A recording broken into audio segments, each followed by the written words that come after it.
এই নোটিশটা হয়তো অনেকে অনেকভাবে পেয়ে গেছেন, বা তারপর আমি বুঝার সাথে আপনাদেরকে রিপিট করছি কথাগুলা।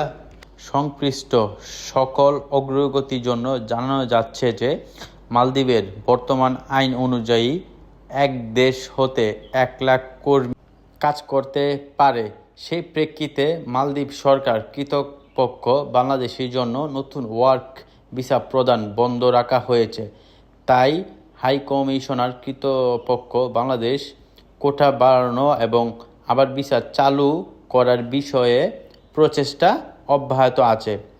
এত দ্বারা মনে রাখতে হবে, ফ্রি ভিসা বলতে কিছু নাই।